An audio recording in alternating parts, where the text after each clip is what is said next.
Hi all, welcome back to my channel. Already మనం SSC CGL previous year papers అయితే discuss చేసుకున్నాం కదండి.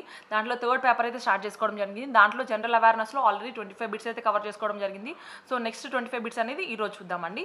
So let's begin with our next question 76. So 76 question ఏందో చూద్దాం. Which of the following is not a national holiday? మనకి different holidays ఇచ్చారు, ఏది national holiday కాదు అని అడుగుతున్నారు. సో మనకి 2 అక్టోబర్ నేషనల్ హాలిడేనే, 15th August national holiday and 26 జనవరి కూడా నేషనల్ హాలిడేనే. మనకి కానటువంటిది వచ్చి 25th డిసెంబర్ అనేది మనకి నేషనల్ హాలిడే కాదు, కాబట్టి మనకి ఆన్సర్ అనేది డి అవుతుంది. 76 డి అనేది కరెక్ట్ ఆన్సర్ అవుతుంది. సో నెక్స్ట్ అండి, where does the sun rays leaves India? మనకి సన్ రేస్ ఇండియాని ఎక్కడ వదిలిపెడతాయి అని అడుగుతున్నారు. సో మనకి చూస్తే మనకి sun rises in the east అని అంటారు కదా. సో మనకి ఫస్ట్ వచ్చేది మనకి అటు సైడ్ నార్త్ ఈస్ట్ స్టేట్స్లో మనకి రైజ్ అవుతుంది. సో సెట్ అయ్యేది లీవ్స్ ఇండియా అన్నారు, కాబట్టి మనకి ఫస్ట్ పాయింట్ వచ్చి మనకి వెస్ట్ సైడ్లో ఫస్ట్ పాయింట్ వచ్చి మనకి గుజరాత్ అవుతుంది. కాబట్టి sun rays leaves India at Gujarat అనమాట. సో 77కి ఆన్సర్ ఏ అవుతుంది, గుజరాత్. సో నెక్స్ట్ క్వశ్చన్ అండి, 78. Bhangra is a popular folk dance of? Bhangra అనేది మనకి ఏ పర్టికులర్ స్టేట్ యొక్క ఫోక్ డ్యాన్స్ అని అడుగుతున్నారండి. మనకి పంజాబ్ స్టేట్ యొక్క ఫోక్ డ్యాన్స్, కాబట్టి మనకి ఆన్సర్ అనేది సి అవుతుంది, 78 సి. సో నెక్స్ట్ క్వశ్చన్ అండి, 79. A woman who rents her womb to produce a child for others is known as?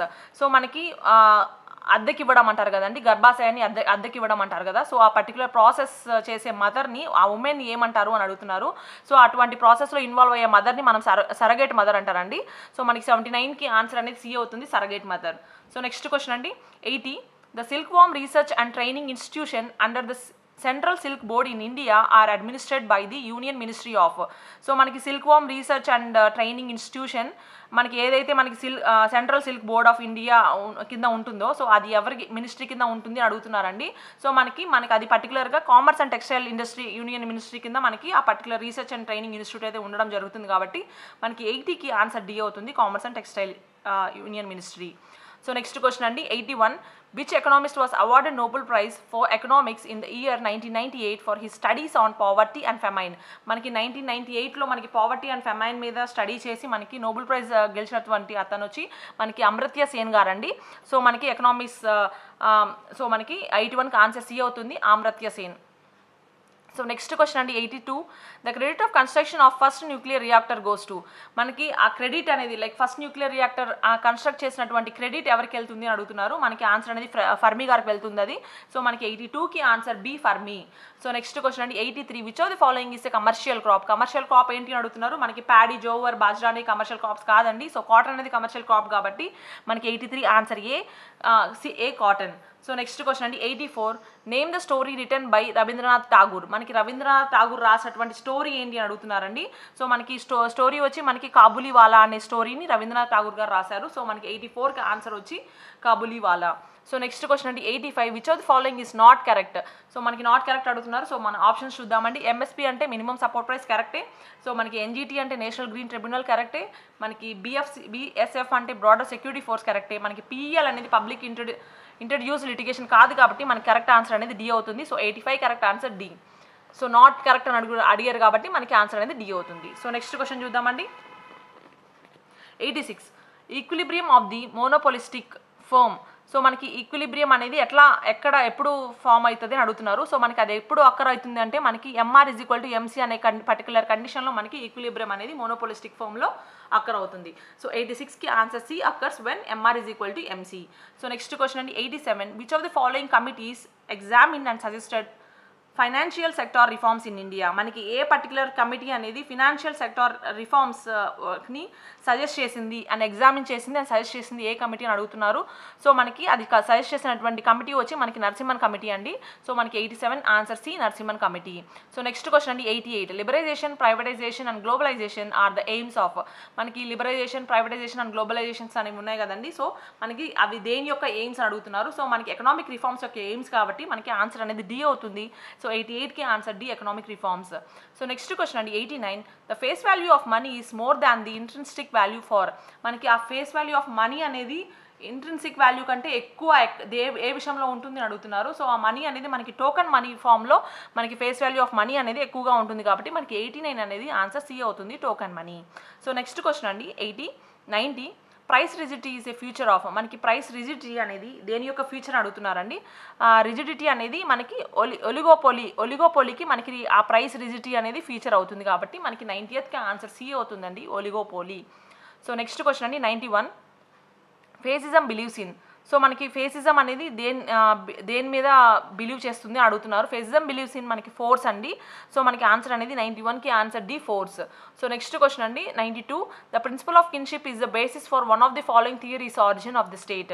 So మనకి కిన్షిప్ అనేది ఈజ్ దేని యొక్క థియరీస్ యొక్క ఆరిజిన్ అని అడుగుతున్నారు. సో మనకి ఎవల్యూషనరీ థియరీకి బేసిస్ అండి అది. సో కిన్షిప్ అనేది ఎవల్యూషనరీ థియరీ యొక్క బేసిస్ కాబట్టి మనకి 92 ఆన్సర్ అనేది బి అవుతుంది, ఎవల్యూషనరీ థియరీ.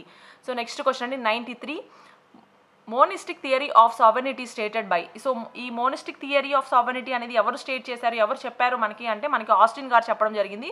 సో మనకి 93కి ఆన్సర్ సి, ఆస్టిన్ అండి. సో నెక్స్ట్ క్వశ్చన్ చూద్దాం. So next question 94, A person can move the Supreme Court by appropriate proceedings for the enforcement of the fundamental rights if violated. This is a provision in. So మనకి ఒక person అనేవాళ్ళు సుప్రీంకోర్టుని move చేసే chance ఉంటుందన్నమాట. Like నాకు enforcement of fundamental rights కావాలి అని చెప్పి సుప్రీంకోర్టుని అడిగే హక్కు ఉంటుంది. ఇప్పుడు మనకి ఆ ఫండమెంటల్ రైట్స్ అనేవి వైలేట్ అయితే మనకి ఆ హక్కు ఉంటుంది. అది ఏ రైట్ ద్వారా కల్పించబడింది అని అడుగుతున్నారు. సో మనకి ఆ రైట్ అనేది రైట్ టు కాన్స్టిట్యూషనల్ రెమెడీస్ ద్వారా కల్పించబడింది. సో మనకి 94 అనేది బి అండి, right to constitutional remedies. So next అండి 95, the Indian constitution has been divided into. మనకి ఇండియన్ కాన్స్టిట్యూషన్ అనేది ఎన్ని చాప్టర్స్గా డివైడ్ అయింది అడుగుతున్నారు. సో మనకి 22 చాప్టర్స్గా అయితే డివైడ్ అవ్వడం జరిగింది. సో మనకి 95కి ఆన్సర్ డి అండి, 22 చాప్టర్స్. సో నెక్స్ట్ క్వశ్చన్ అండి 96, the supreme court was established in Calcutta in. మనకి ఏ ఇయర్లో మనకి సుప్రీం కోర్ట్ అనేది కలకత్తాలో ఎస్టాబ్లిష్ చేశారో అడుగుతున్నారు. మనకి 1774లో మనకి సుప్రీం కోర్ట్ అనేది ఎస్టాబ్లిష్ చేయడం జరిగింది కాబట్టి మనకి 96కి ఆన్సర్ బి అవుతుంది, 1774. నెక్స్ట్ క్వశ్చన్ అండి 97, the earliest extant Buddhist stupa comes from. మనకి ఈ బుద్ధిస్ట్ స్తూపా అనేది ఎర్లియస్ట్ ఎక్స్టాంట్ బుద్ధిస్ట్ స్తూపా అనేది ఎక్కడి నుంచి వచ్చింది, కమ్స్ ఫ్రమ్ అంటే మనకి సాంచి స్తూపా అండి అది. సో మనకి 97కి ఆన్సర్ ఏ, సాంచి స్తూపా. సో 98 అండి, the Congress split into moderates and extremists. So మనకి ఆ కాంగ్రెస్ అనేది ఎక్స్ట్రీమిస్ట్గా మోడరేట్స్గా స్ప్లిట్ అయిన ఇయర్ ఏంటి, ఎప్పుడు అడుగుతున్నారు.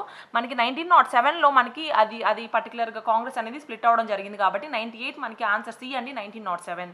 సో 99 అండి, the ruins of Harappa were first noticed by.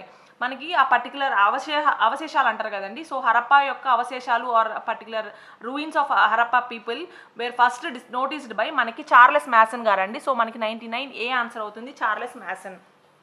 So next and last question of this general awareness topic అండి.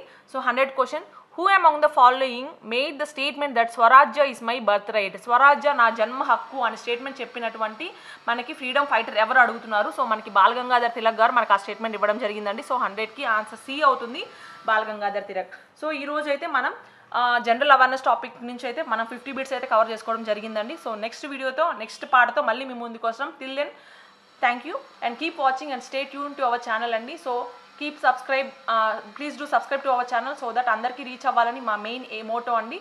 So please do that. So thank you everyone.